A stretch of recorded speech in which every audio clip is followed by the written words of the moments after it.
Masuk. Iya, masuk. Iya, udah.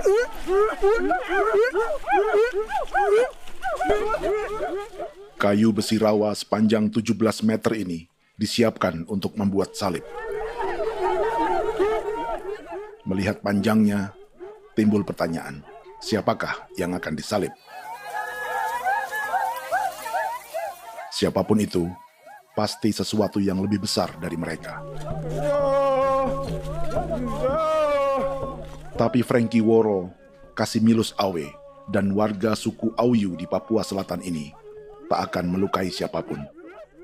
Mereka memakai salib ini sebagai tanda perlawanan.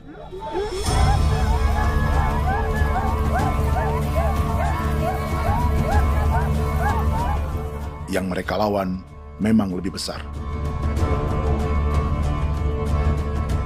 yaitu pemerintah Republik Indonesia. Pemerintah sedang mengincar 2,5 juta hektar hutan orang Papua untuk proyek tanaman industri pangan dan energi.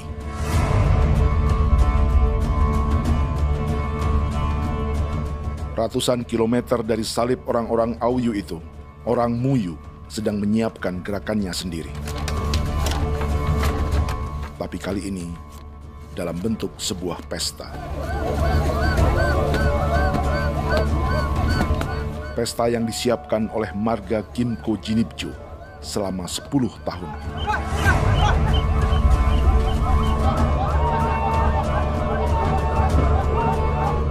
Sosok di marga ini adalah Willem Kimco, orang asli Papua yang tak punya kartu identitas kewarganegaraan manapun.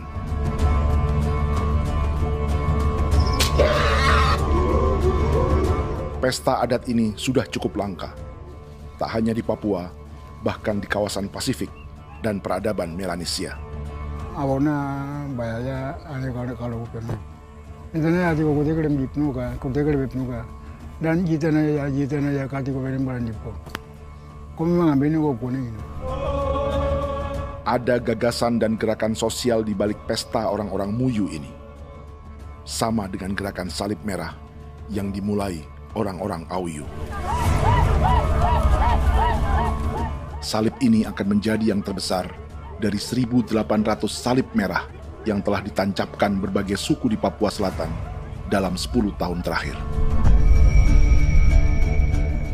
Ribuan salib merah yang dipadukan dengan palang adat adalah tanda larangan yang menyatukan unsur-unsur adat dan agama. Kami percaya bahwa kalau memang kami sudah tidak mampu untuk menyelesaikan persoalan ini, dalam hal ini perusahaan tidak bisa masuk, berarti kami minta bantuan kepada nenek moyang dan Tuhan. Atribut perang orang Auyu ini diukir atau dilukis, digambar di batang salib ini dengan tujuan bahwa kami larang dengan sangat keras. Jadi apabila siapapun, baik dari antara kita sendiri yang melanggar batas ataupun pihak lain yang mengganggu keselamatan hak tanah adat kami, maka kami siap untuk melakukan ancaman perang. Salib-salib ini tidak ditancapkan di halaman-halaman gereja, melainkan di tanah dan hutan adat, di dusun-dusun sagu, dan di tempat-tempat yang disakralkan. Sebab 1.800 palang adat dan salib ini memang bukan semata tentang agama, tapi untuk mencegah negara dan perusahaan memasuki tanah dan hutan adat mereka. Papua bukan negara kosong.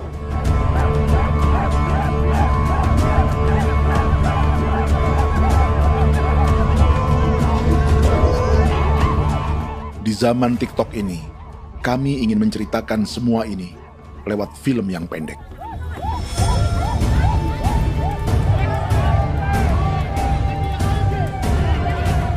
Tapi kami jelas gagal.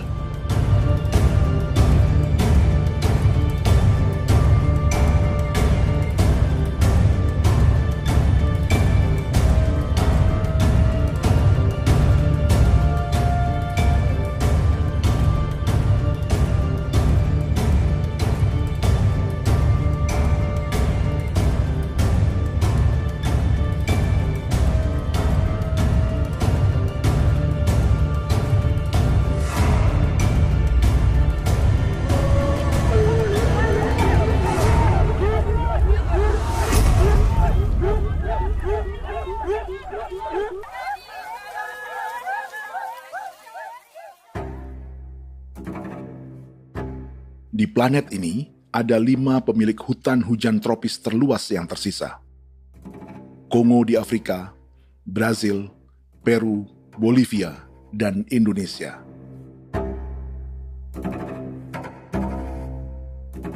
Di Indonesia, satu-satunya pulau yang hutannya masih terjaga adalah Papua, pulau terbesar kedua di dunia setelah Greenland. Lewat sejarah kolonialisme yang panjang, pulau ini kini dikuasai 2 negara. Bagian barat oleh Indonesia yang juga dikenal sebagai West Papua, dan bagian timur menjadi Papua Nugini. Dan tepat di perbatasan ini, di bagian Indonesia, sedang terjadi proyek pemusnahan hutan terbesar di dunia.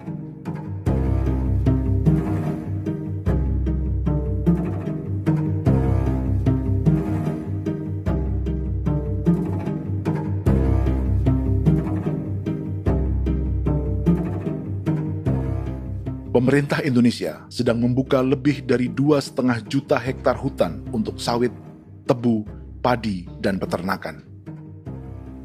Ini disebut proyek strategis nasional untuk lumbung pangan dan energi yang jadi ambisi 3 presiden.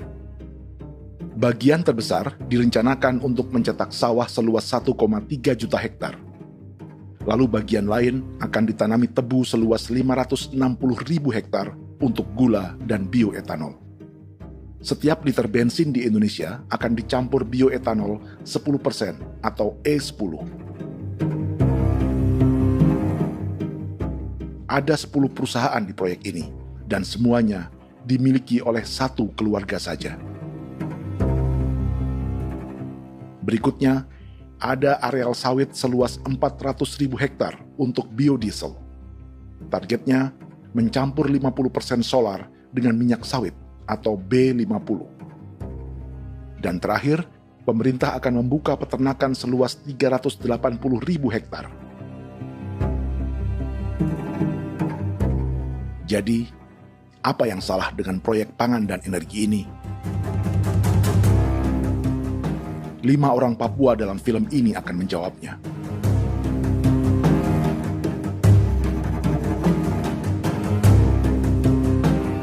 Yang pertama adalah Yasinta Moiwen dari suku Marin.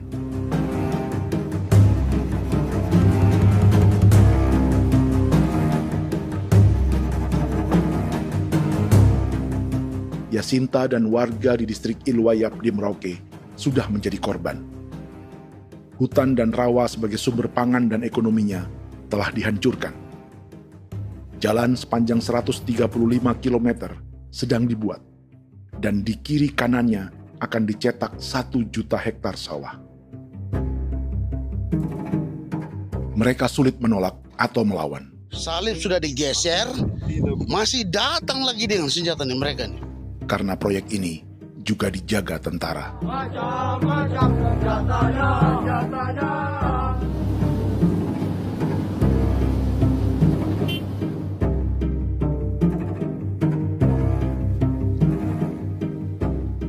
Yang kedua adalah Natalis Buer di distrik Tanah Miring, Merauke.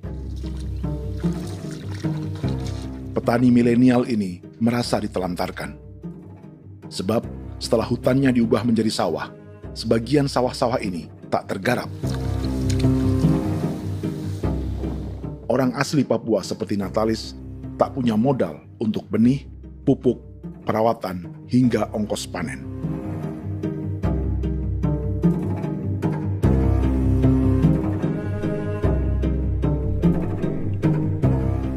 Orang ketiga adalah Vincent Kuipalo dari suku Yenan di distrik Jagebob, Merauke. Vincent dan suku Ye sedang menjadi korban. Hutan adat orang-orang Ye sedang dihancurkan untuk perkebunan tebu dan bioetanol. Tanah mereka juga diincar untuk markas-markas militer, pasukan yang akan menjaga proyek pangan dan energi ini.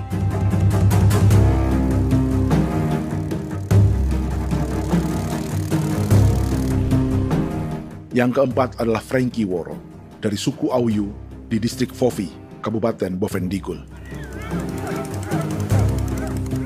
Hutan dan tanah mereka terancam perluasan perkebunan sawit untuk campuran biodiesel atau B50. Orang-orang dari suku Auyu ini adalah calon korban. Merekalah salah satu pelopor gerakan Palang Adat dan Salib Merah. Meski kadang berseberangan dengan gereja yang mereka anggap lebih mendukung pemerintah dan perusahaan. Mereka bahkan sedang merencanakan gerakan yang lebih besar, dengan salib yang lebih besar.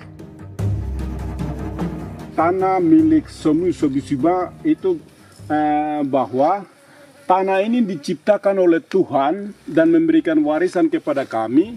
Kami ini hanya hak jaga.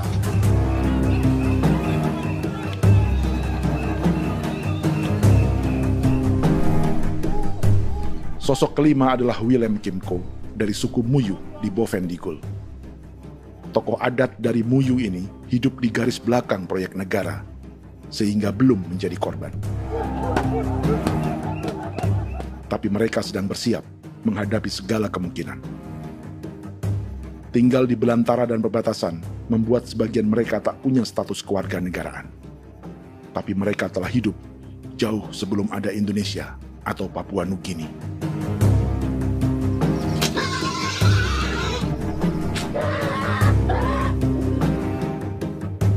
Kelimanya mewakili jutaan orang asli Papua yang sedang terancam eksistensinya. Jika kita merasa kepunahan peradaban Neanderthal di Eropa, Aztec dan Inca di Amerika, atau aborigin di Australia adalah sejarah masa lalu, film ini menceritakan bagaimana pemusnahan sebuah bangsa dan kepunahan sebuah peradaban sedang terjadi di masa hidup kita. Kepunahan bukan karena kerusakan lingkungan dan ruang hidup semata, juga karena dihantam 60 tahun operasi militer.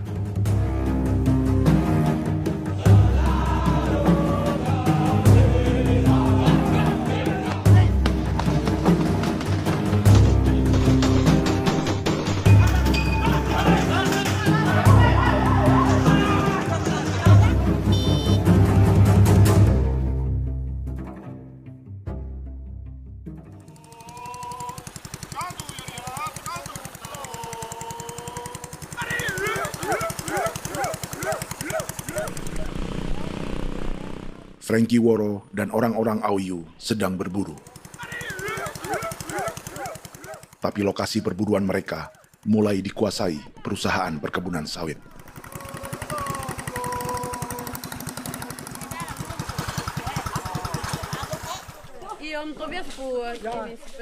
Kita akan menuju arah ke Inabusu. Di sana kami akan masuk di wilayah konsesi perusahaan PT Indo Asiana Lestari, dan di situ ya ada survei-survei mereka yang mereka pernah lakukan, tapi juga kami ada lakukan tanda-tanda saksi di sana.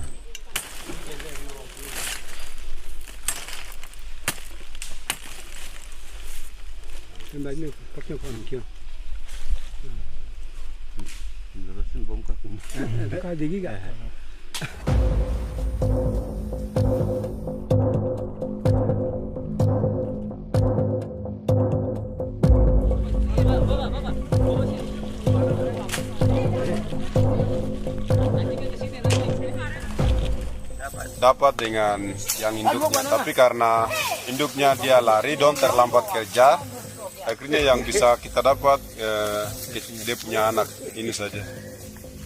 Ini kalau pakai bahan kayak hasil.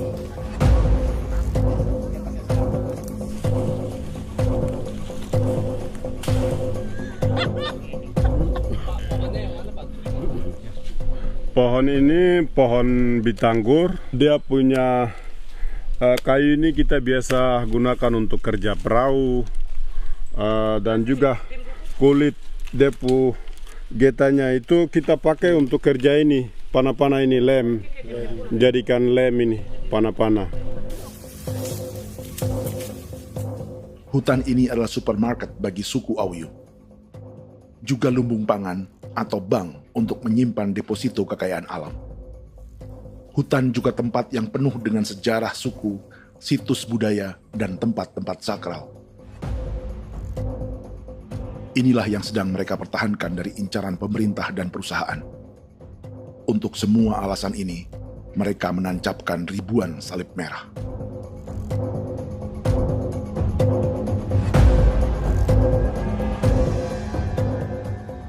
Tapi dari kampung, warga suku Auyu memberi kabar pada Frankie tentang intimidasi oleh aparat negara agar mereka melepas tanah ke perusahaan sawit dan berhenti memasang palang adat dan salib merah. Ada beberapa titik yang saya sudah siap, tetapi di sini emergensi dari saya, terutama di Kampung Sokangon, PT Damai Timber. Dia mengganggu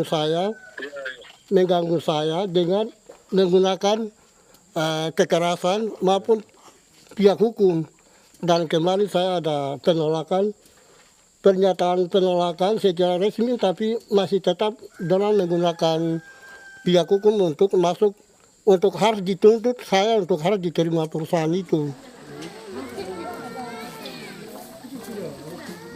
Kita di situ ada 15 marga, tetapi 15 marga juga tidak setuju. Marga-marga siapa yang terima dan marga-marga mana saja yang menolak. Nanti kita lihat dari pertimbangan itu, dan di situ dan kita undang mereka untuk bicara dengan kami.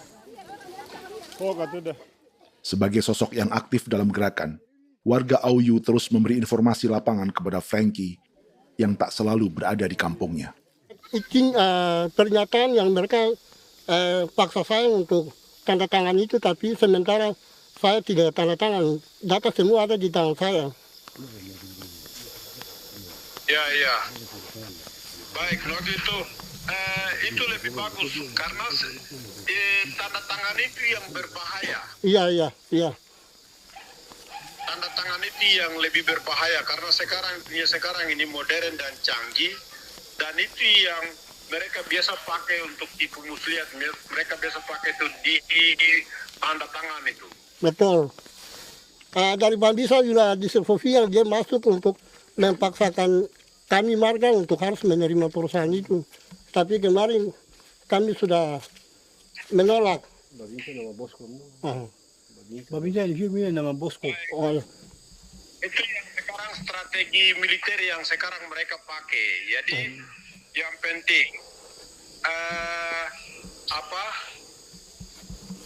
masyarakat itu yang benar-benar mau menolak siap dukung ketua marga siapa yang nanti tampil. Ini adalah peta konsesi sawit untuk biodiesel dalam proyek strategis nasional. Dan di distrik Fofi inilah, orang-orang Auyu hidup dari sungai dan hutan. Tapi Frankie di Bovendigul masih lebih beruntung. Setidaknya dibandingkan Yasinta Moyen di Merauke yang sudah kehilangan hutan dan rawanya.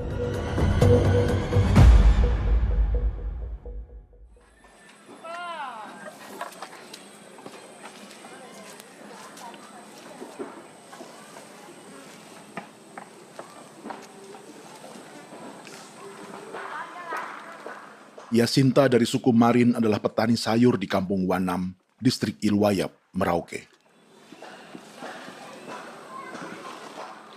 Memanfaatkan lahan yang ada, ia berkebun dan menjual hasilnya ke pasar kampung. Ini ekonomi warga di Wanam untuk menghasilkan uang, lalu memberi barang kebutuhan yang tak bisa mereka produksi sendiri. Tapi kehidupan sebenarnya ditopang oleh ekosistem hutan dan rawa. Inilah sumber pangan utama dan peradaban mereka.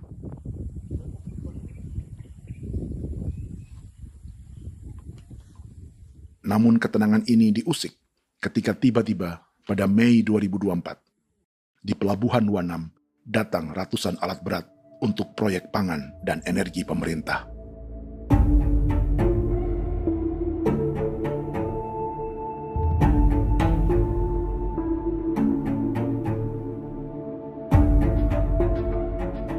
Kami masyarakat setempat kami tidak tahu. Kami kaget pagi-pagi kapal sudah ada di pelabuhan kami.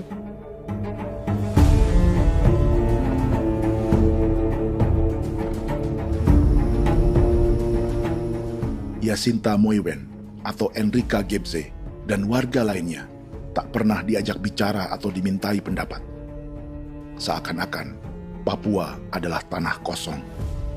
Kita suka kaget yang dong bawa turun alat berat dong bawa turun, kita kaget masyarakat. Dorang subongkar itu kayu-kayu.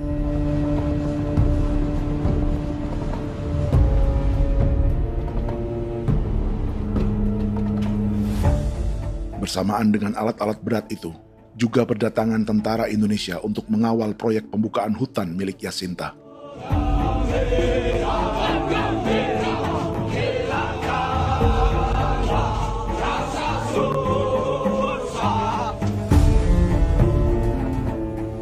Ribu alat berat didatangkan dari Cina ke Papua oleh perusahaan bernama John Lin Group sebagai kontraktor pemerintah.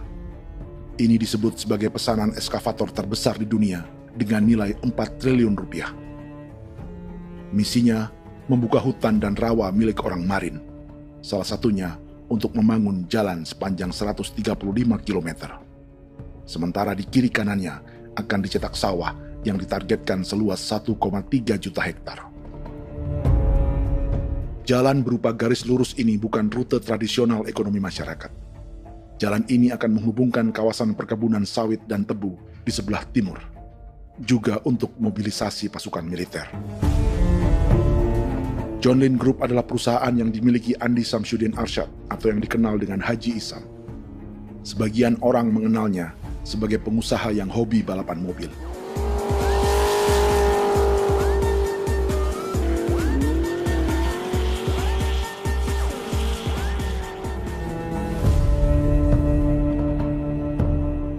Tapi di Kalimantan, ia berbisnis batu bara, perkebunan sawit, pengolahan karet, penerbangan, perkapalan, dan biodiesel.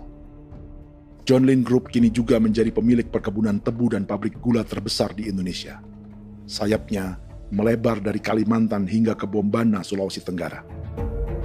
Perkebunan tebu, pabrik gula, dan industri bioetanol inilah yang juga sedang dikembangkan di Papua. Foto ini adalah momen ketika Isam bersama kerabatnya, Menteri Pertanian Amran Sulaiman dan Menteri Pertahanan Syafri Samsudin meluncurkan program biodiesel atau B50 di Kalimantan Selatan. B50 artinya setiap 1 liter solar, 50%-nya akan dicampur minyak sawit. Perusahaannya, PT John Lin Agroraya, menjadi salah satu pemainnya.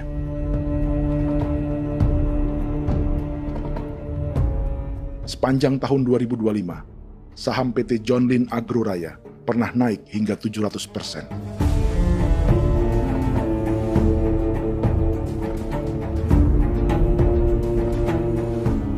Perusahaan sawitnya yang lain, PT Pradiksi Gunatama, sahamnya bahkan pernah naik 4.000% hanya dalam 1 tahun. Dari harga saham ini saja, nilai kekayaan keluarga Isam diperkirakan mencapai 100 triliun rupiah lebih, menjadikannya salah satu keluarga terkaya di Indonesia dan salah satu pemain penting industri bioenergi. Dan di Papua Selatan inilah sebagian sawit-sawit untuk mendukung program B50 akan ditanam. Inilah tanah orang-orang Wambon, Muyu, Marin, Yei, atau Auyu seperti Frankie Ward.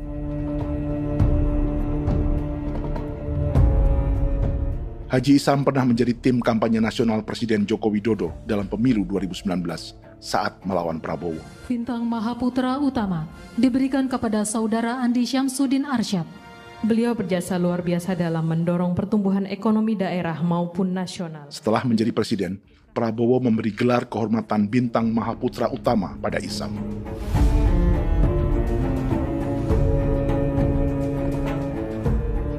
Sejumlah menteri Prabowo, juga kerabat dan orang-orang yang pernah bekerja di perusahaan Isam.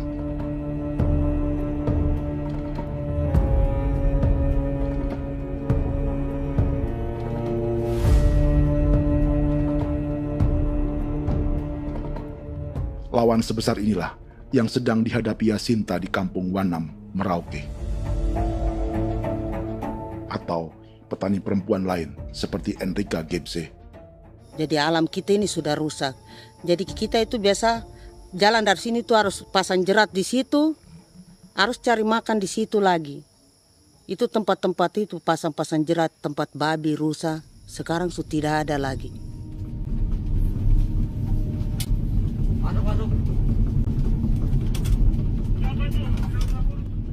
Rekaman ini memberi gambaran bagaimana Kasuari kehilangan rumah di bekas hutan dan rawa yang telah dibabat.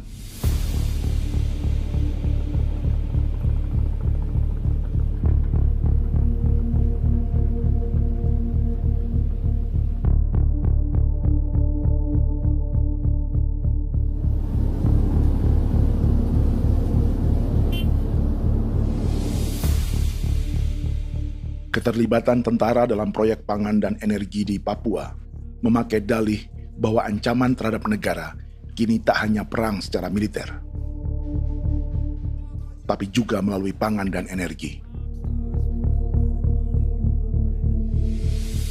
Kementerian Pertahanan pun terlibat karena proyek ini dianggap operasi militer selain perang. Jadi tugas kamu adalah menjaga sumber cadangan pangan nasional. Macam-macam senjatanya, Proyek ini menambah panjang alasan mempertahankan kehadiran tentara di Papua dalam 60 tahun terakhir. Saat ini, jumlah tentara Indonesia di Papua mencapai 56.000 personel, atau ada 1 tentara untuk setiap 100 orang Papua. Bandingkan dengan rata-rata nasional, di mana hanya ada 1 tentara untuk 696 penduduk Indonesia. Itu belum termasuk polisi. Artinya, 1 orang Papua dijaga lebih banyak senjata dari rata-rata penduduk Indonesia. Tanah dan hutan diambil secara sepihak untuk kepentingan pembangunan batalion dan bandar antariksa. Ini bentuk perampasan masyarakat. Penolakan kehadiran markas-markas militer terjadi di sejumlah tempat di Papua. Tak hanya karena trauma dan ketakutan, juga karena mengambil tanah-tanah adat.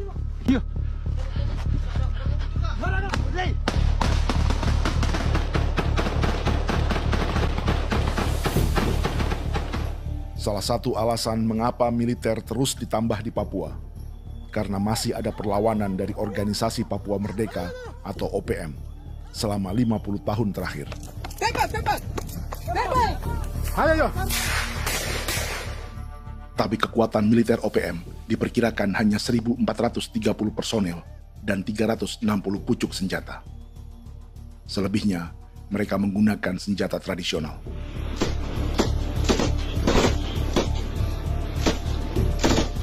Dengan demikian, kekuatan tentara dan polisi di Papua 58 kali lebih besar dari gerilyawan Organisasi Papua Merdeka.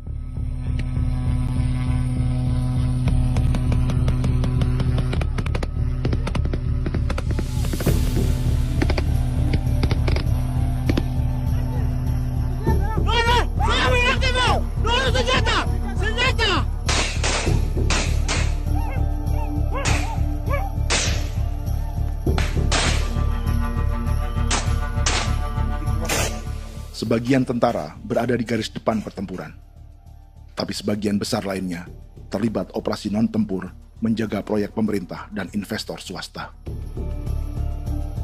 Seperti Batalion Infanteri Teritorial Pembangunan di distrik Jagebob, Merauke ini.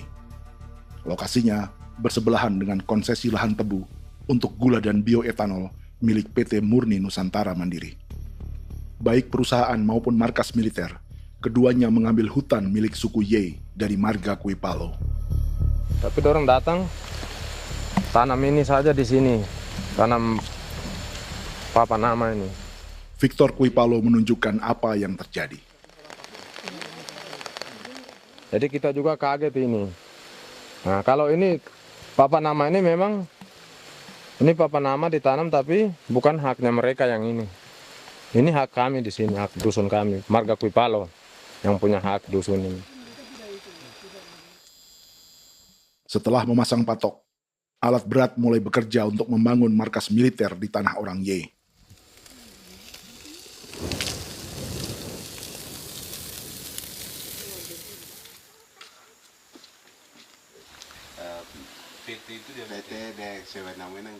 Kehadiran markas militer mengkhawatirkan warga yang pernah mengalami trauma. Takut kenapa? Kalau macam yang awal macam sekarang bu kampung hidup ini kan aman. Terus kenapa harus didirikan korem di sini? Bukankah dengan adanya Korem semakin aman ada tentara di sini?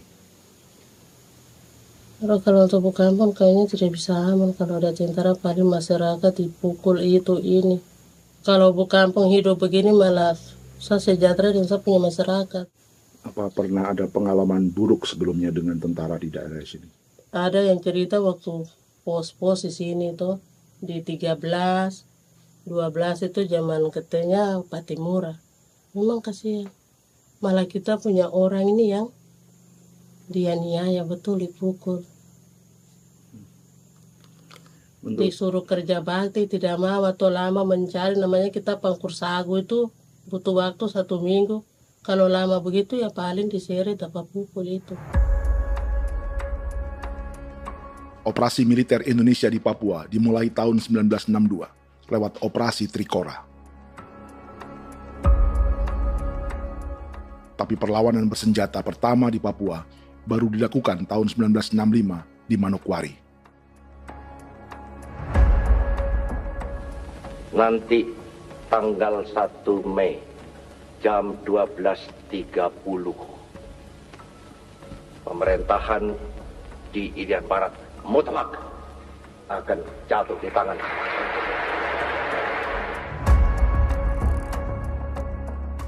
Sejak itu, selama 60 tahun, operasi militer untuk menaklukkan Papua terus dilakukan. Salah satu operasi militer paling berdarah adalah Operasi Wibawa untuk memenangkan Indonesia dalam jajak pendapat tahun 1969. 643 orang tewas di Paniai. Lalu disusul 4.146 korban tewas antara tahun 1977 hingga 1978.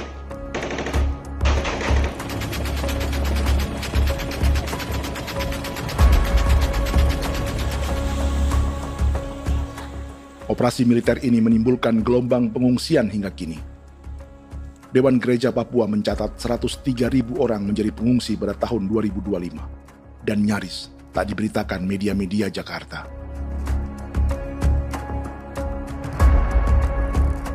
Jumlah pengungsi terbesar tercatat di Nduga yang mencapai 20.000 jiwa.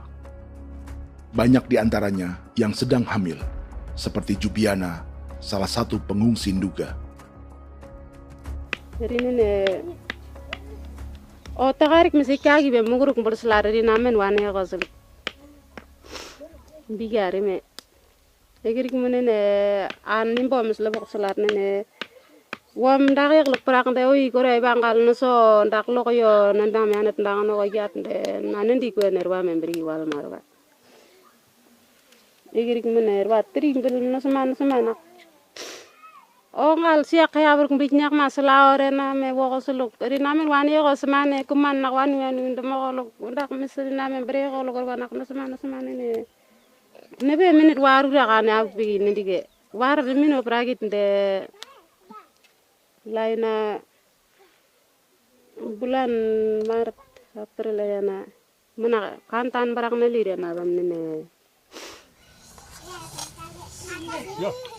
Jubiana lalu menamai anaknya pengungsi Kogoya. Selain Jubiana, juga ada Emma dari Maibrat yang melahirkan di hutan. Sampai di kampung gini, katanya bilang ada tentara yang bangun jembatan. Nah, capek itu juga pun masih tahan. Kembali lagi ke hutan lagi. Seperti itu sampai sejatuh di tengah jalan. Orang sampai banting di kayu semuanya. Berasa sakit begitu. Melengkapnya tuh Domika Serli, pengungsi Wako. Masyarakat sipil dari kampung Aitrem sementara mengungsi karena kampungnya sementara dikuasai oleh TNI Polri. Seratusan ribu pengungsi di Papua saat ini jauh melampaui jumlah yang mengungsi ke Papua Nugini tahun 1984, yaitu 10.000 orang karena menghindari operasi militer.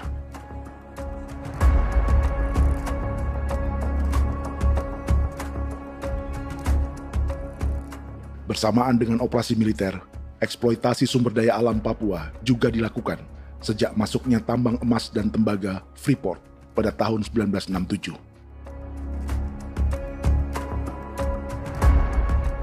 Disusul perkebunan sawit awal tahun 1980-an.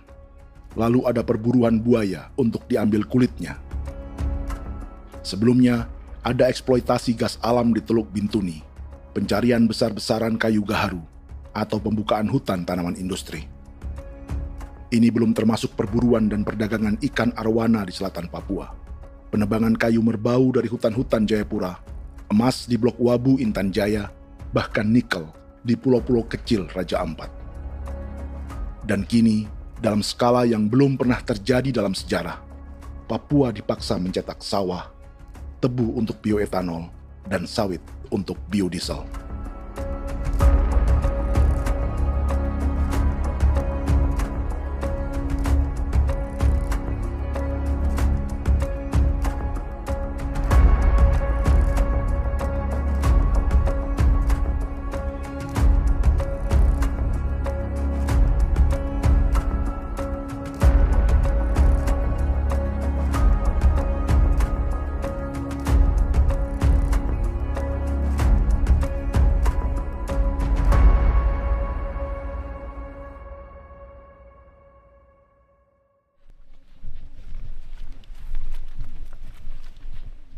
Inilah yang sedang menimpa keluarga Vincent dan Victor Kuipalo di Merauke. Hutan mereka diambil untuk markas militer dan industri perkebunan, PT Murni Nusantara Mandiri. 1 dari 10 perusahaan yang diberi konsesi untuk menanam tebu dan memproduksi gula serta bioetanol seluas 52.000 hektar.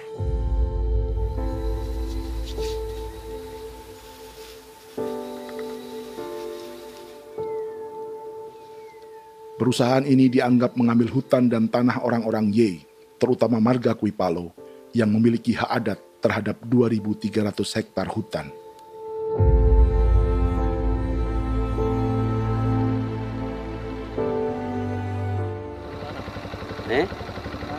Tentara? Tentara. Oh iya, tentara.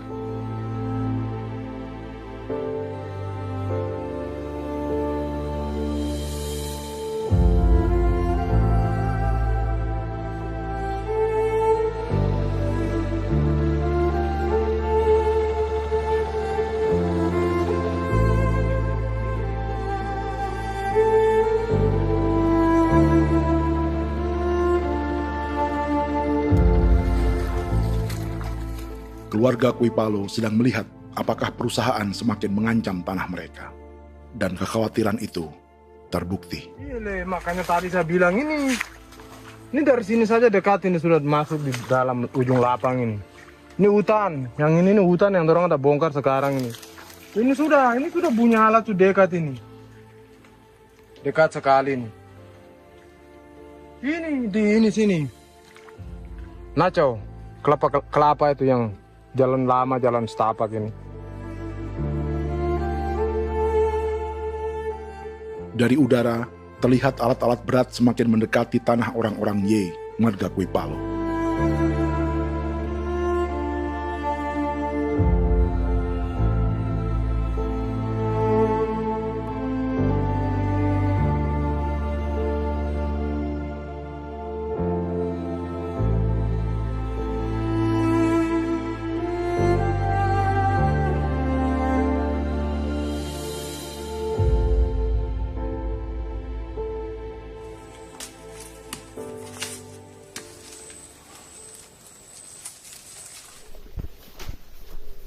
Keesokan harinya, Victor dan kerabatnya memberi tanda cat merah di pohon-pohon yang berada di batas tanah mereka.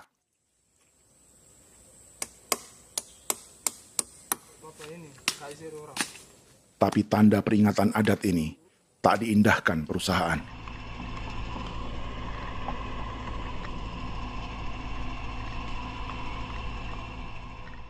Dua bulan kemudian, perusahaan tetap memasuki tanah marga Kuipalo. Sama. Kami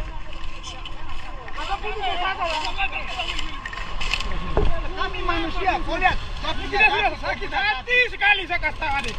Ini sama baik ini kalau tidak berubah lagi adik. Kami juga punya tangan, hanya beda rambut. Mister itu juga. Wah, buka. Tidak.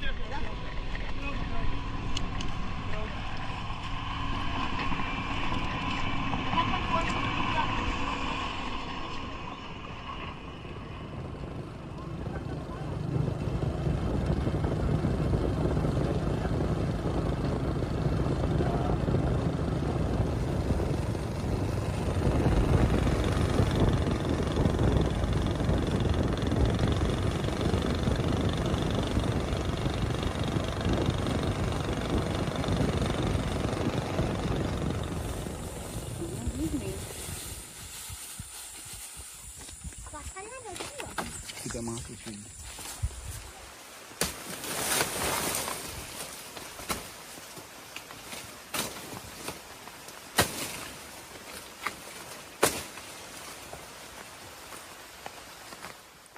Jadi ya untuk itu seperti saya katakan tadi, apakah lebih baik kita tidak usah ada kan atau bagaimana, kita pisahkan, pisahkan dari negara ini kan, jangankan tuh. Saya kemarin bicara sama Daniel, datang sama saya dengan persoalan Kodam ini. Saya bilang, Pak Daniel, kalau lebih baik saya ngungsi ke Papua Nugini. Dia bilang, aduh Bapak jangan begitu. Ya memang, kalau tidak bisa menghargai kami, lebih baik pilihan yang itu yang saya memilih. Lebih baik saya pindah dari sini. Saya mengungsi ke Papua Nugini, di negara tetangga. Masih di laut. Apa? Ada ini. Saya bilang sama Kapolsek, Pak, Agustus ini, 17 Agustus saya tidak kasih naik bendera merah putih. Saya bendera ada, nanti saya taruh di meja. Bendera saya ada. Karena saya punya pikiran percuma kita ini merasa bahwa kita hidup di bawah naungan merah putih. Ternyata merah putih tidak lindungi kami. Tidak anggap kami sebagai kami rakyatnya. Dia lambang negara. Dan kami menghargai lambang negara itu. Ternyata lambang negara ini, kita bernaung di bawah lambang negara ini, kita tidak dilindungi. Hak kita tidak dihargai.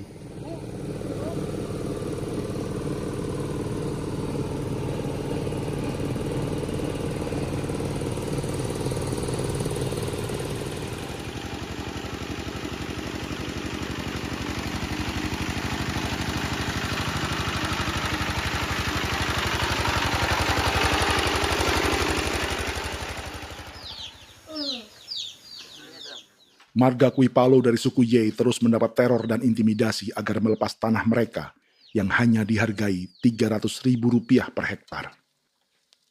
Tapi mereka tidak berjualan tanah. Makanya mama itu tidak suka untuk lepas tanah. Untuk apa? Baru di dalam hutan itu ada obat-obat tradisi. Itu sudah Kalau macam ada sayur juga, kita ambil sayur yang dia tumbuh sendiri. Jadi kita ini mau kemana, kalau itu sudah digusur, ya habis. Kita ini jadi penonton. Jangan sampai kita ini duduk minta di jalan. Jadi kita tidak mau seperti itu. Makanya tanah itu kita tidak melepas. Tapi mungkin orang lain tuh dia senang saja. Lebih baik saya pegang uang merah dulu. Saya bisa beli-beli itu ini. Nanti datang uang sudah habis, gembel, mau cari kemana lagi, hutan sudah habis, mau makan ikan di mana, kali sudah hancur. Seperti Yasinta di Wanam, suara dan gerakan kaum perempuan Papua sangat nyaring dan tak bisa diabaikan. Saya sebagai perempuan tolak untuk perusahaan masuk di sini. Karena kalau saya terima anak-anak saya mau dikemanakan, mau tinggal di mana. Apapun yang terjadi saya tetap tolak. Demi tanah ini saya akan berjuang, demi saya punya anak-anak. Yang katanya mengutamakan anak Papua, nyatanya yang kerja kebanyakan ya orang-orang Jawa. Dan sendiri orang Jawa, tapi bukan mau bicara yang tidak-tidak. Memang kenyataannya seperti orang-orang Papua itu diterbelakangkan, kurang diutamakan, gitu.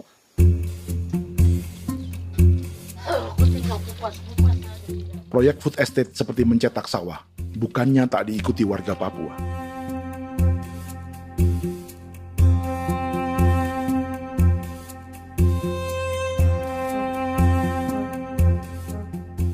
Salah satunya Natalis Buer di distrik Tanah Miring, Merauke.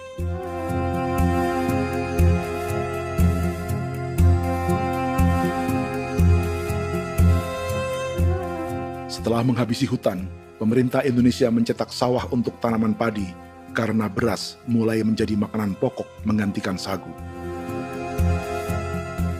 Sebagian besar penggarapnya adalah warga transmigran yang datang sejak era 1980-an.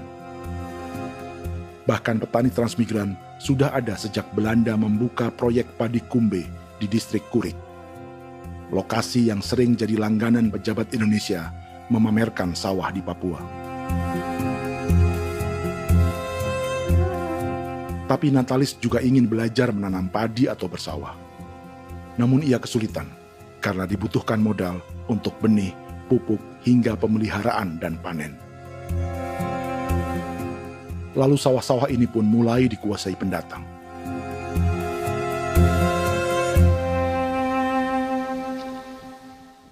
Tapi sejauh ini di kampung kami ini yang saya lihat memang ada kelompok kami punya di sini yang sudah tergabung dalam Gapoktan, kemudian masuk dalam optimalisasi lahan. Tapi baru saya anak asli yang punya lahan di sini. Mereka tidak punya. Pemerintah dalam hal ini adalah Kementerian Pertanian bersama-sama Kementerian Pertahanan yang dalam hal ini pada garis di bawahnya adalah TNI Angkatan Darat, memberikan support yang maksimal kepada masyarakat khususnya di Merauke dalam rangka. Saya kemarin habis 9 juta.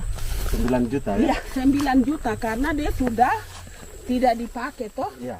Perempuan Papua seperti Filomina juga mau bertani. Pemerintah memberi bantuan Rp900.000 per hektar lewat program optimalisasi lahan atau OPLAH. Tapi dibanding biaya produksi dan harga jual gabah, Filomina mengaku berkali-kali rugi dan kini memutuskan tak lagi menggarap sawahnya. Terus kita harus cari uang untuk kombe. Betul. Karung kita beli. Karung beri sendiri lagi. Tenda kita beli. Ini dari yang offline ini don tidak siapkan. Tidak ada. Tidak ada ya, jadi mama don sendiri. Itu yang saya udah bilang, 900.000. Itu modal untuk kerja sawah ini. Mulai dari kerja sampai nanti panen. Panen. Wih, ngeri sekali. Iya, lucu toh? Tidak dapat itu. Betul, Mam. Kalau disuruh tanam ubi berhektar-hektar, mari datang. Kita tahu cara rawatnya bagaimana, iya. Tanamnya bagaimana, tanam model bagaimana supaya hasilnya model begitu. Kita tahu. Kalau yang ini kan kita baru belajar. Sebagian hutan milik warga Senayu di Merauke sudah dibuka untuk sawah dan kebun tebu oleh PT Global Papua Abadi. Proyek pertanian ini dikerjakan oleh Kodim Merauke. Mereka melepas sebagian tanah karena ingin belajar bertani. Saya punya nenek moyang tidak ajar saya tanam padi. Tapi saya mau berubah. Generasi saya yang berikut ini besok lusa tidak bisa makan pisang, sagu. Namun program optimalisasi lahan yang dijanjikan dengan berbagai bantuan tak dirasakan Filomina. Obat rumput beli, obat padi beli, jonder kita bayar, bahkan bibit masih kurang, cari bibit lagi beli. Jadi saya memang kalau program pemerintah saya sama sekali saya tidak suka. Baku tipu saya.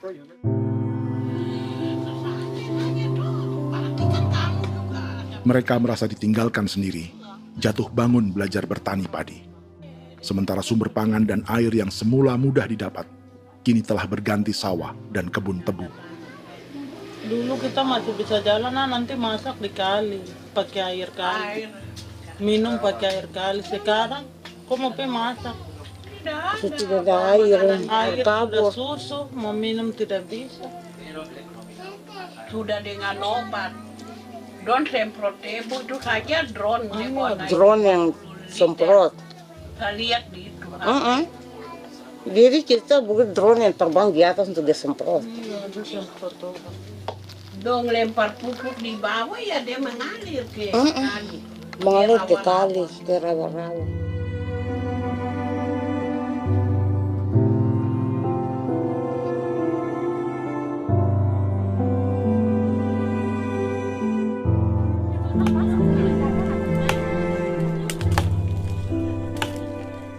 Seperti pertanian sawah bagi orang Bali atau Toraja, Bagi orang Auyu dan suku-suku lainnya di Papua Selatan, sagu juga bukan semata tentang pangan.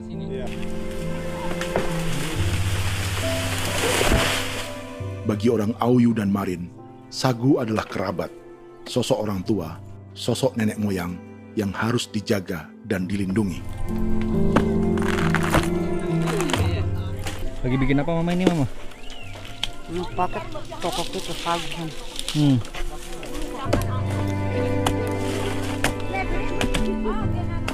Kami diingatkan oleh leluhur, sagu itu tidak boleh digusur dan tidak boleh diganggu dengan cara apapun, dan di dalam rangka kepentingan apapun tidak boleh. Kamu harus bela, bahkan sampai nyawa pun harus menjadi taruhan demi membela keselamatan penggerakkan sagu di atas tanah ini.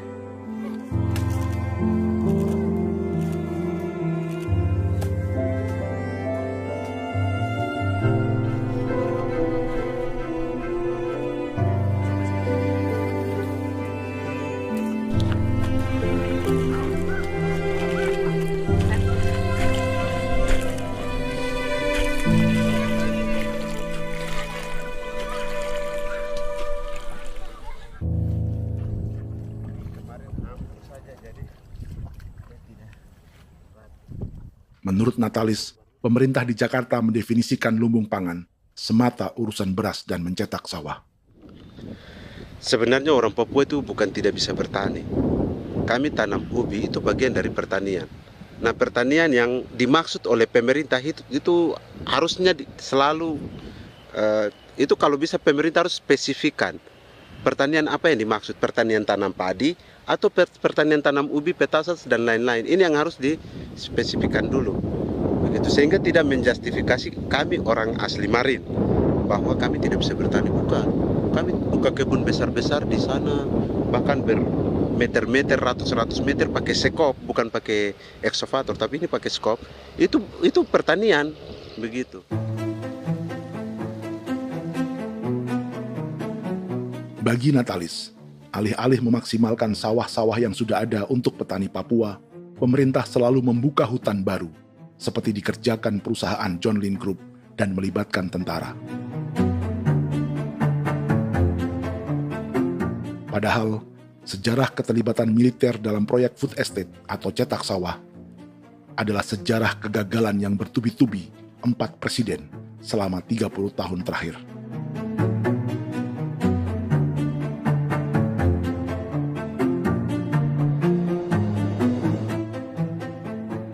Papua bukan yang pertama menjadi proyek lumbung pangan yang melibatkan tentara. Kalimantan telah menjadi korban 30 tahun sebelumnya.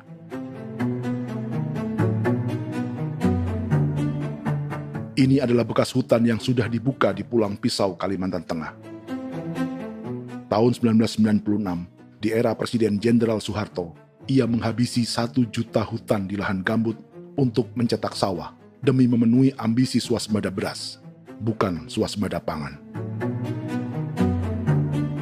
Hutan tropis Kalimantan dihabisi dalam skala yang belum pernah terjadi dalam sejarah. Di bawah rezim militeristik, tak ada yang berani melawan keinginan Soeharto, termasuk orang Dayak seperti Kuneng. Nggak bisa dihalangi itu. Nggak boleh dihalangi. Ya kalau ada kata-kata aja menghalangi, sudah kita diseret ke kepolisian dulu. Atau bisa langsung di PKI-kan. Iya, di PKI-kan gitulah. Jadi kita tuh nggak berani apa-apa dulu tuh. Ya. Apa maunya aja. Misal bilangnya A. Setahun setelah pengundulan hutan skala besar itu, tahun 1997, untuk pertama kalinya Kalimantan mengalami kebakaran lahan dan kabut asap terbesar dalam sejarah.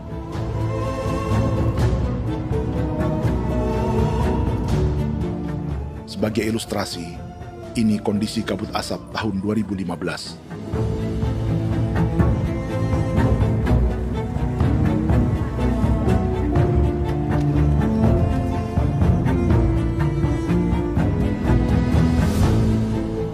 Proyek 1 juta hektar sawah Jenderal Soeharto itu gagal. Bendungan dan saluran irigasi mangkrak hingga kini. Mei 1998, rezim Soeharto tumbang. 2 tahun setelah ia menumbangkan jutaan hektar pohon di Kalimantan. Setiap tahun, lokasi ini menyumbang kebakaran dan kabut asap yang merugikan jutaan orang. Sawah yang berhasil di Kalimantan justru bukan sawah yang dibangun Jenderal Soeharto, melainkan yang dirintis para transmigran sejak era 1980-an. Sawah-sawah inilah yang ikut digarap oleh militer di era Presiden Joko Widodo. Dan hasil dari proyek food estate Presiden Jokowi itu sama sekali jong nih, nggak ada harapan lagi sudah seperti ini. Tapi Jokowi terus memperluas area food estate hingga 16.000 hektar. Presiden Jokowi juga menyerahkan urusan lumbung pangan ini kepada Prabowo yang saat itu menjadi Menteri Pertahanan. Salah satunya di Kabupaten Gunung Mas, Kalimantan Tengah, untuk membuka perkebunan singkong seluas 31.000 hektar. Food estate singkong Jenderal Prabowo ini dimulai dengan membuka 600 hektar hutan di Tawai Baru. Proyek singkong untuk bioetanol ini pun dijaga tentara. Dan seperti Jenderal Soeharto, proyek Jenderal Prabowo ini pun gagal.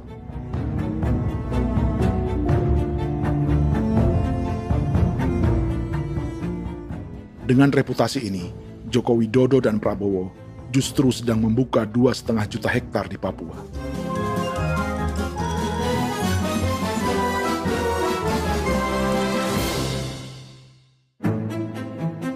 Setelah Jenderal Soeharto, Presiden Jenderal Susilo Bambang Yudhoyono juga mencoba membuka food estate di Papua sejak tahun 2010.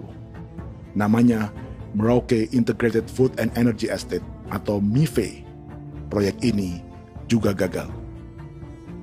Lalu di lokasi yang sama, Jokowi berusaha meneruskan dengan proyek mencetak sawah 1,2 juta hektar yang juga gagal.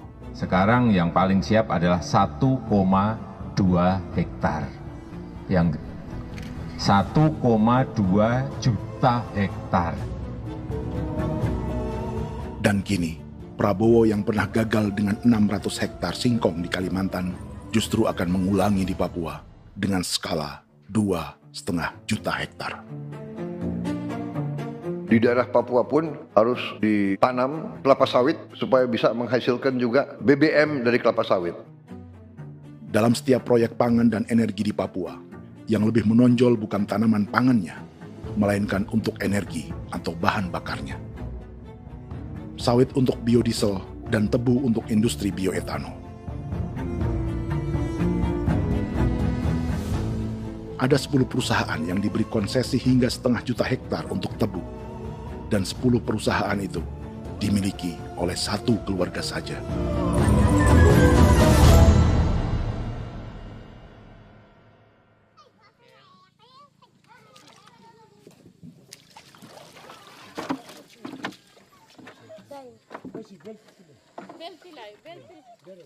Para perempuan Auyu di Bovendigul akan berangkat memancing. Priska Beni membantu menyiapkan perahu.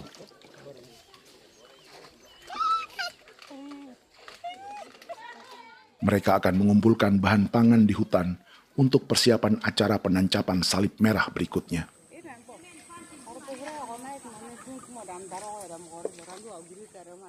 Priska sudah mengambil posisi memancing.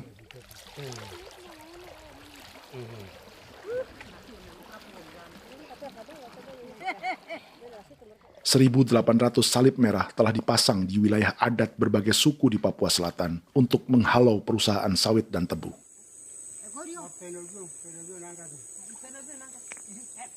Maria Tebung yang paling muda datang membawa hasil.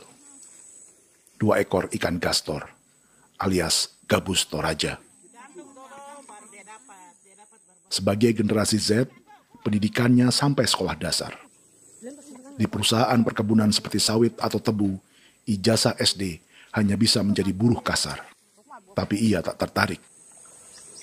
Karena kita hidup itu dari alam, kita pancing, juga di darat, bawa anjing, terus bikin pagar sagu, dapat babi, bawa baru kita makan.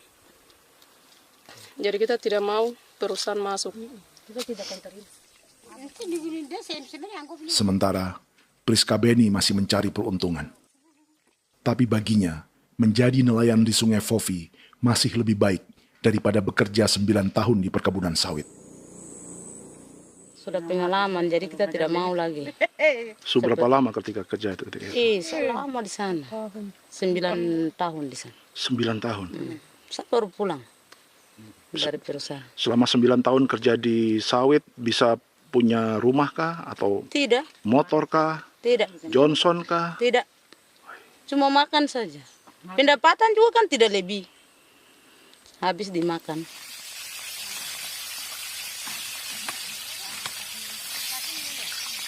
Satu minggu libur berapa hari?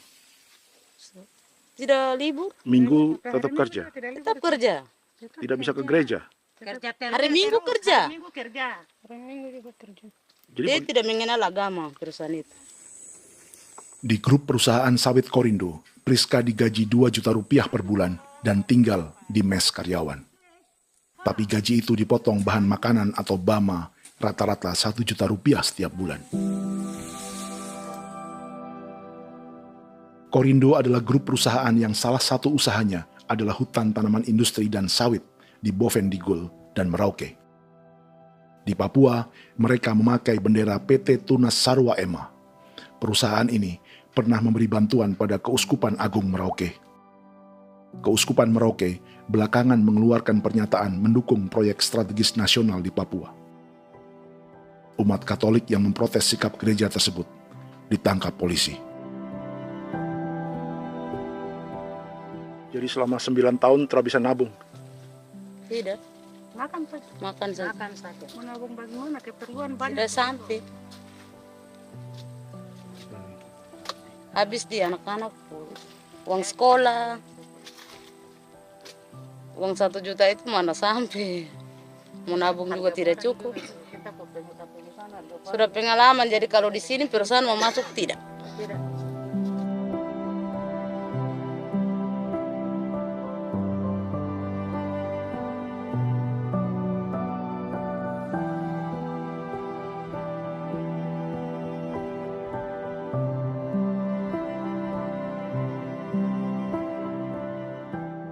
Dan menu makan siang seperti ini agaknya sulit bagi buruh sawit atau tebu yang digaji 2 juta rupiah per bulan. Generasi Z seperti Maria Tebung atau generasi milenial seperti Priska Beni punya matematika ekonominya sendiri. Sawit untuk biodiesel atau tebu untuk bioetanol tak akan ada bedanya bagi mereka.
Perkebunan tebu 1,5 juta hektar di Merauke adalah ide 3 presiden untuk menggenjot penggunaan bioenergi sebagai campuran bahan bakar fosil.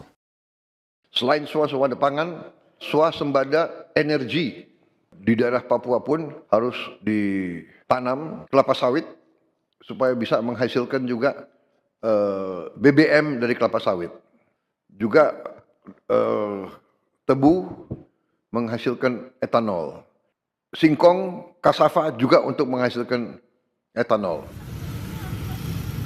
Bioetanol adalah bahan bakar nabati atau tumbuhan yang dapat dicampur dengan bensin. Sama dengan program biodiesel yang mencampur solar dengan minyak sawit. Pertamina saat ini sudah menjual BBM bioetanol dengan campuran 5% yang dipasarkan dengan merek Pertamax Green 95. Tapi pemerintah ingin menaikkan kadarnya menjadi 10% atau E10. Maka ke depan kita akan mendorong untuk ada E10. Kemarin malam sudah kami rapat dengan Bapak Presiden. Bapak Presiden sudah menyetujui untuk direncanakan mandatori 10% etanol.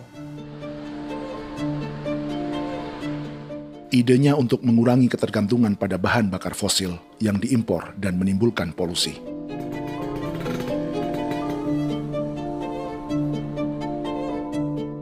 Tapi bioetanol bukannya tak mengorbankan lingkungan, hutan, rawa, dan manusia.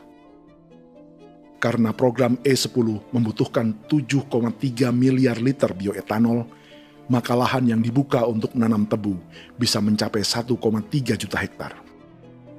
Sementara saat ini, luas perkebunan tebu di Indonesia hanya 500 sampai 600 ribu hektar. Artinya, butuh lahan baru hingga 800 ribu hektar untuk menanam tebu. Dan 500 ribu hektar diantaranya sedang dibuka di Papua. Hutan yang tadinya untuk menumbuhkan pangan berubah jadi tanaman untuk bahan bakar di jalanan. Kecepatan pulihnya hutan beradu dengan jumlah dan kecepatan kendaraan di jalanan.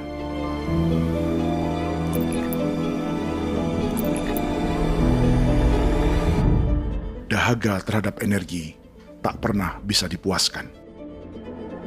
Setelah minyak sawit untuk biodiesel, dunia kini merambah singkong, jagung, dan tebu untuk bioetanol. Benua Amerika, Eropa, sebagian Afrika, hingga separuh Asia kini mulai memakai bioetanol sebagai campuran bahan bakar.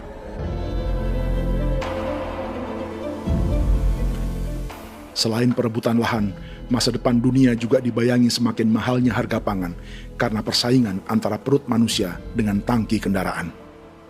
Ini adalah lokasi perkebunan tebu dan bioetanol PT Murni Nusantara Mandiri yang mengancam tanah Vincent Quipalo dan orang-orang Ye di Merauke. Beberapa kilometer di selatan adalah PT Global Papua Abadi yang mengancam tanah orang-orang Muyu dan Marin. Dua perusahaan ini adalah bagian dari 10 perusahaan yang mendapat konsesi lahan untuk tebu dan bioetanol di Merauke. Batas konsesi mereka bahkan sama dengan batas negara Indonesia dengan Papua Nugini. Salah satu ciri bahwa peta konsesi ini dibuat di Jakarta dari atas meja. Sama seperti kolonial Inggris dan Belanda ketika mereka membagi Pulau Papua dengan garis lurus pada abad 19. Seakan Papua adalah tanah kosong. Bedanya, meski peta konsesi ini mengatur batas 10 perusahaan, tapi perusahaan-perusahaan ini sebenarnya dimiliki oleh satu keluarga saja. Ini nama 9 dari 10 perusahaan tebu dan bioetanol di Merauke, Papua. 99% saham mereka dimiliki sebuah perusahaan bernama PT Merauke Nusantara Manis. Sementara 1% sisanya dimiliki PT Merauke Gula Mandiri. Tapi saham kedua perusahaan ini dimiliki PT Merauke Sugar Group. Dan perusahaan ini, 90% sahamnya dimiliki pengusaha bernama Angelia Bonaventure Sudirman, serta perusahaan bernama Zico Trust dan Resource Harvest. Lalu 10% lainnya dikuasai PT Papua Energi Abadi, yang pemiliknya adalah Dudi Christian dan Angel Madeline. Sekarang, mari kita lihat siapa mereka. Angelia Sudirman adalah keponakan dari salah satu konglomerat sawit Indonesia, Martias Fangiono. 9 perusahaan di Papua ini berada di bawah bendera Merauke Sugar Group. Dan Merauke Sugar Group hanya satu dari 7 grup perusahaan milik keluarga Fangiono.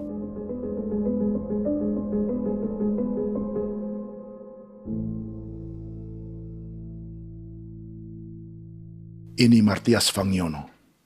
Seperti Haji Isam, Martias selama ini dikenal sebagai pengusaha sawit yang kini merambah bisnis tebu dan bioetanol. Ini momen saat penanaman perdana tebu di Merauke bersama Presiden Joko Widodo Juli 2024. Di sini juga ada anak Martias Fangiono, yaitu Wirastuti Fangiono. Wirastuti adalah salah satu yang menonjol dari keluarga Fangiono. Tahun 2025, Forbes mencatatnya sebagai konglomerat termuda dengan kekayaan 23 triliun rupiah yang mengendalikan 2 grup usaha, FAP Agri dan Surya Dumai Industri. Keduanya adalah perusahaan sawit dan biodiesel. Anak dan bapak ini adalah investor utama bagi Jokowi dan Prabowo untuk proyek tebu dan bioetanol di Papua.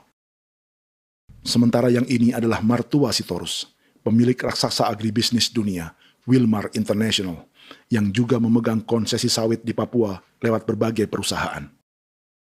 Tapi Martua kini memakai bendera baru, yaitu KPN Corporation atau Karunia Prima Nastari. KPN inilah yang memiliki kelindan bisnis dengan keluarga Fangiono untuk proyek tebu Merauke. Apalagi grup Wilmar yang didirikannya juga pemain gula utama di Australia. Tahun 2010, Wilmar membeli 100% saham perusahaan gula terbesar Australia, Sucrogin. Akuisisi senilai 1,5 miliar dolar Amerika ini langsung menjadikan Wilmar pemain tebu terbesar kelima dunia.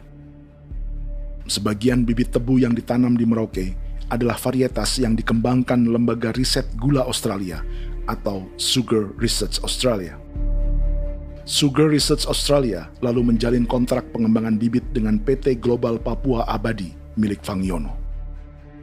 Tapi masalahnya, Sugar Research Australia adalah badan publik yang tugasnya memajukan petani tebu dan sebagian dananya berasal dari pajak warga Australia. Itu artinya, warga Australia membiayai pengembangan bibit tebu untuk investor dan pemerintah Indonesia. Dokumen ini menunjukkan bahwa lembaga yang dibiayai warga Australia itu pernah memiliki kontrak penyediaan bibit dengan PT Global Papua Abadi milik keluarga Fangiono. Kontrak itu baru berakhir pada November 2024. Artinya, saat Presiden Jokowi dan keluarga Fangiono menanam bibit tebu pada Juli 2024 ini, kontrak itu masih berlaku. Nama lain dalam keluarga ini adalah Siliandra Fangiono, yang pada tahun 2024 dijuluki Raja Sawit Termuda dengan kekayaan 39 triliun rupiah dalam catatan Forbes. Ia mengendalikan grup First Resources. Secara umum, keluarga Fangiono memiliki 20 perusahaan di Sumatera, 32 perusahaan di Kalimantan, 1 di Jakarta, 2 di Singapura, dan 25 perusahaan di Papua. Di Papua, perusahaannya tersebar dari Sorong, Mapi, hingga Merauke. Para politikus dan pejabat Indonesia terus membesarkan konglomerasi, meski Martias Fangiono pernah divonis 1,5 tahun penjara karena kasus pembalakan liar dan kebun sawit ilegal tahun 2007. Sementara tahun 2022, Wilmar terlibat kasus korupsi ekspor minyak sawit dan divonis mengembalikan kerugian negara 11,8 triliun rupiah. Tumpukan uang ini disebut sebagai pembayaran dari grup Wilmar yang diterima secara simbolis oleh Presiden Prabowo pada Juni 2025 lalu. Tapi peran raksasa biodiesel dan bioetanol dunia ini belum akan surut di Indonesia. Bahkan sebaliknya. Sebuah dokumen presentasi bisnis dari Wilmar International Limited pada tahun 2010 ini bisa menjadi petunjuk. Presentasi ini bagian dari proses pembelian 100% saham raksasa tebu Australia, Sucrogin. Dalam presentasi ini, Wilmar mengaku ditawari konsesi lahan 200.000 hektar di Papua, atau dulu disebut Irian Jaya, untuk menanam tebu. Dengan penerbangan hanya 2,5 jam dari kantor Sucrogin di kota Townsville ke Merauke, Wilmar akan mengawinkan bisnis gula dan bioetanolnya menjadi pemain dunia. Dan lokasi yang diincar oleh Wilmar adalah distrik Ilwayap di Merauke, kampung halaman Yasinta Moiwen. Dan persis disinilah, 14 tahun kemudian, ribuan eskavator John Lynn Group milik Haji Isam mulai membuka hutan sebagai kontraktor pemerintah. Presentasi dan gagasan ini dibuat oleh Wilmar pada Juli tahun 2010. Sebulan kemudian, Agustus 2010, pemerintah Presiden Susilo Bambang Yudhoyono meluncurkan proyek Lumbung Pangan dan Energi Merauke atau Merauke Integrated Food and Energy Estate. Targetnya membuka lahan 1 juta hektar dalam 5 klaster yang masing-masing 200.000 hektar. angka yang sama dengan presentasi Wilmar. 5 tahun kemudian, 2015, giliran Presiden Joko Widodo yang mau melanjutkan proyek pangan dan energi 1,2 juta hektar. Menjelang pensiun sebagai presiden, Jokowi kembali menggencarkan proyek ini dan melibatkan Prabowo sebagai Menteri Pertahanan. Jokowi lalu mendukung Prabowo sebagai presiden berpasangan dengan anaknya, Gibran Rakabuming Raka sebagai wakil presiden. Kini, setelah menjadi presiden, giliran Prabowo yang melanjutkan proyek bioetanol dan biodiesel dengan memobilisasi militer dan melibatkan pejabat-pejabat yang juga para elit partai koalisinya.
Tahun lalu, hutan-hutan di Pulau Jawa dalam waktu singkat berubah menjadi perkebunan tebu di bawah rezim kolonial Belanda.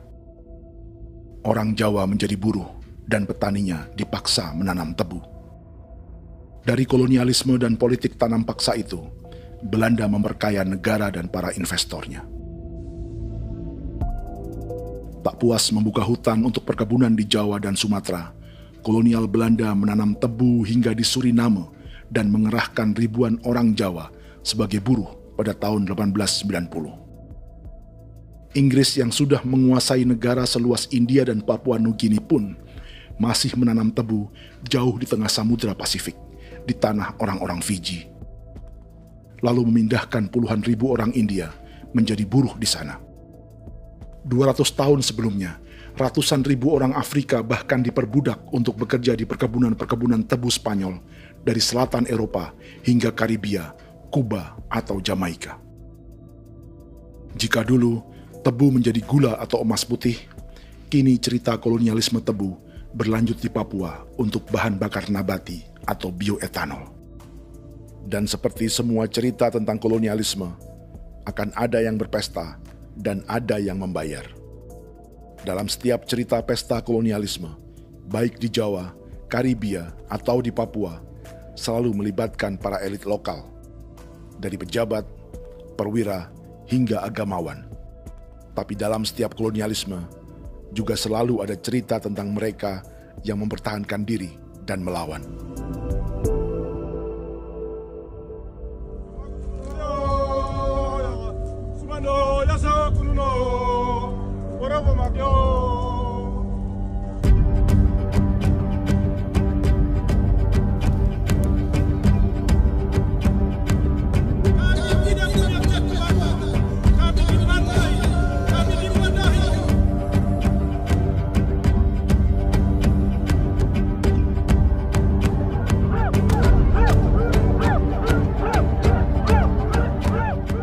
Sejarah Gereja Katolik banyak pemimpin-pemimpin yang adalah tanda petik itu adalah Judas juga.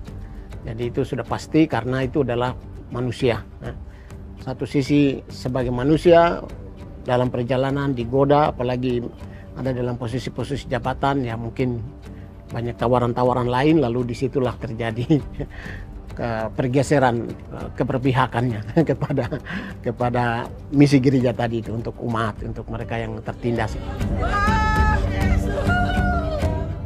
Orang kirim eksavator, orang kirim tentara, orang kirim polisi. Pukul kami bukan pencuri, kami tidak pernah mencuri orang barang. Kami tidak pernah menangis ke orang lain. Kami tidak pernah menangis ke kita bapak mama, kami menangis kepadamu. Tuhan kami lemah. Mesti datang ada begitu. Dia kata begini hijau cikui ya. Orang datang ke bangsa kami, ke wilayah kami untuk kasih habis kami.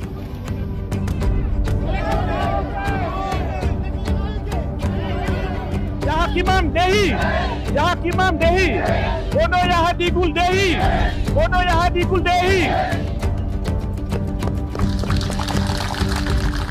Kita buat sasi seperti begini untuk menolak perusahaan apapun yang masuk di tanah kami. Kalau kita kasih, kita bikin rusak sekarang, kita punya generasi berikutnya mau dapat kemana. Jadi kita nyatakan sikap di sore hari ini, kami tolak. Apa yang dilakukan pemerintah untuk PSN adalah kejahatan. Pemerintah bagian dari kejahatan, aktor perusak dan pembunuh terhadap negara, terhadap alam, hutan, terhadap manusia. Jadi negara jadi aktor pembunuh. Jadi Pilatusnya siapa? Negara, pemerintah Jakarta ini. Tanah Wiu bukan kosong. Masyarakat adat kami siapa? Perusahaan tolak. Biar asal.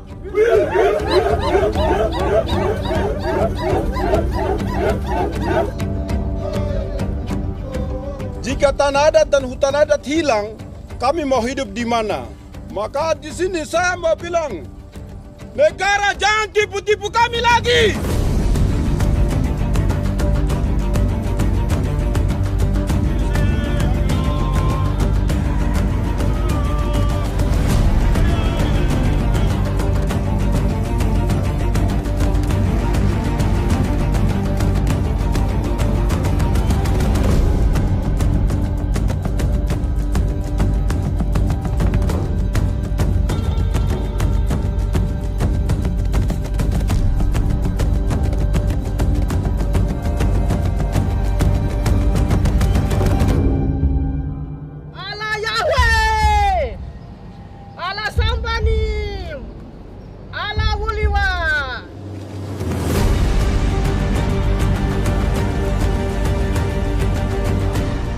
Kalau kami dianggap orang Papua itu bagian daripada Republik ini, tolong hargai kami. Dengan adanya PSN, PT John Lindrup yang sudah menerobos tanah kami dan hutan kami, merusak alam kami. Itu yang kami datang ke Jakarta jauh-jauh dari Papua. Kami mau bersuara kepada Bapak Presiden Prabowo Subianto, di mana keadilan untuk masyarakat Papua. Tolong lihat masyarakat Papua yang sudah mati. Kami bersepakat menyatakan, 1. Gereja-gereja di Indonesia mendukung masyarakat adat yang menolak proyek strategis nasional di tanah Papua. 2. Gereja-gereja di Indonesia menolak militerisme dan otoritarianisme di Indonesia.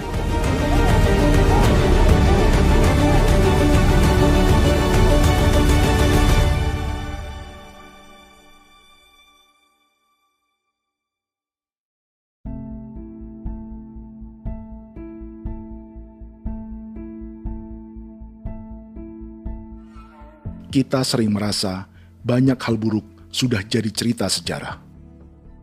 Dan kita sekarang hidup lebih baik, lebih beradab, atau mustahil melakukan kejahatan seperti di masa lalu.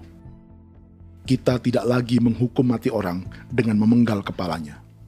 Kita menembaknya atau menyuntik racun agar tertidur dan mati. Tapi ada hal-hal yang tak berubah. Salah satu pembantaian yang kuat di ingatan kita adalah kejahatan Nazi atau genosida di Rwanda. Padahal pembantaian juga sedang terjadi di masa kita, seperti di Gaza, Palestina. Penghancuran sebuah peradaban seperti Indian di Amerika atau aborigin di Australia juga kita anggap masa lalu. Sekarang kita merasa lebih baik dan lebih toleran. Padahal proses penghancuran bahkan pemusnahan yang sama sedang terjadi terhadap bangsa Melanesia di Papua. Begitu juga dengan praktik kolonialisme. Kita merasa penjajahan seperti dilakukan Portugis, Inggris, atau Belanda sudah menjadi sejarah. Dan Indonesia tidak mungkin menjajah. Padahal itulah yang sedang terjadi dan dirasakan di Papua.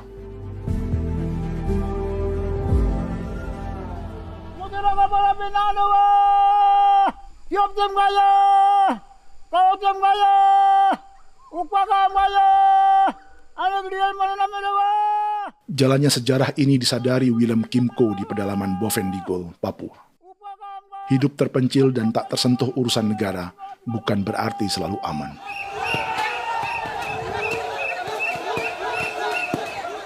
Untuk sampai di tempat ini, orang-orang Muyu menempuh 2 hari berjalan kaki mengarungi hutan, lembah, dan sungai. Termasuk mereka yang datang dari perbatasan Papua Nugini. Mereka berkumpul untuk memenuhi undangan pesta adat yang disebut Awon Atatbon atau Pesta Babi. Yang mengundang adalah marga Kimco Jinipjo. Yang dituakan di marga ini adalah Willem Kimco. Ia tak punya kartu tanda penduduk dan kewarganegaraan manapun, baik Indonesia atau Papua Nugini. Tahun 1984, 10.000 orang Papua, terutama suku Muyu, mengungsi ke Papua Nugini untuk menghindari operasi militer Indonesia, termasuk Willem Kimco.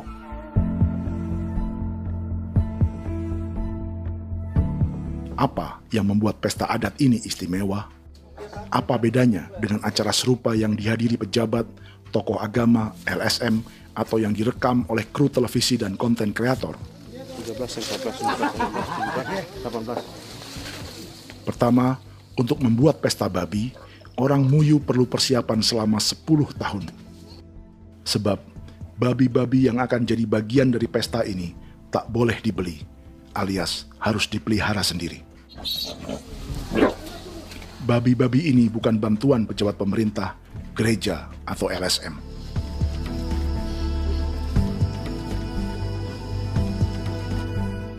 Yang kedua, babi-babi ini tidak dipelihara di kandang.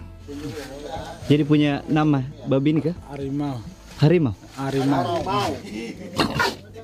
Dia kulit dengan ini bulu di harimau, macam harimau begitu kan, kasih nama harimau. Setelah diberi nama, mereka dilepas liarkan di hutan sejak kecil. 10 tahun kemudian, jika tiba saatnya pesta, para pemburu akan mencari mereka di dalam 479 hektar hutan milik marga Kimco. Suku atau marga lain tak akan mencurinya di hutan, karena mereka sudah punya babi dan wilayah masing-masing. Itu artinya mereka harus tetap menjaga dan mempertahankan hutannya agar babi-babi bisa hidup. Demikian juga dengan lahan pangan mereka, yang menumbuhkan sagu, keladi, atau aneka sayuran.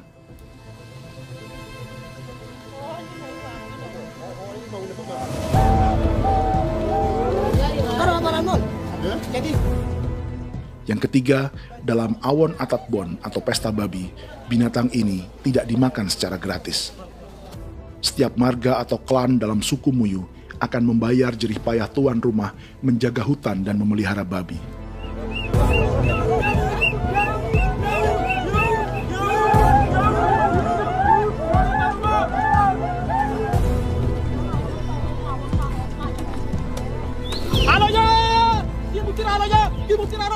Ini seperti arisan untuk menjaga budaya dan lingkungan.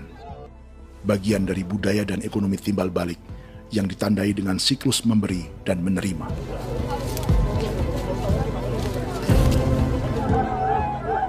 Ini juga cara orang Muyu membangun dan memperluas aliansi.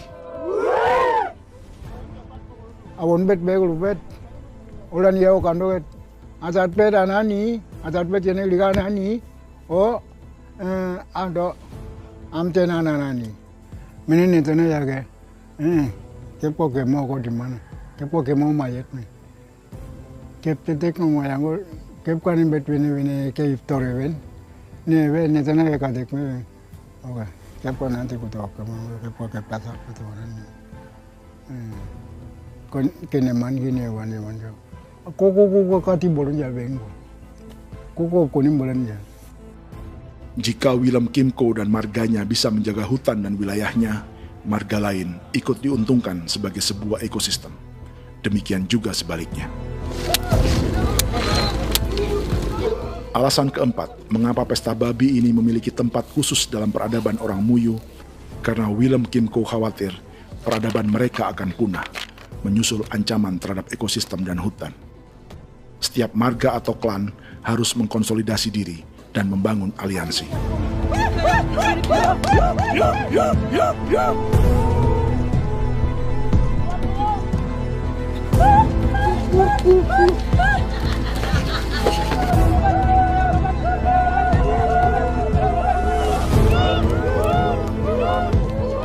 Kekhawatiran Willem dan orang-orang Muyu tak berlebihan.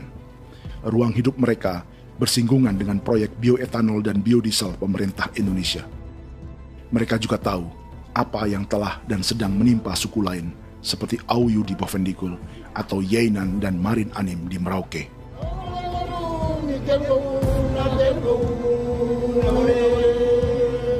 Jika suku-suku lain menggunakan palang adat dan salib merah sebagai gerakan perlawanan, orang-orang Muyu memakai pesta babi untuk mempersiapkan diri dan konsolidasi.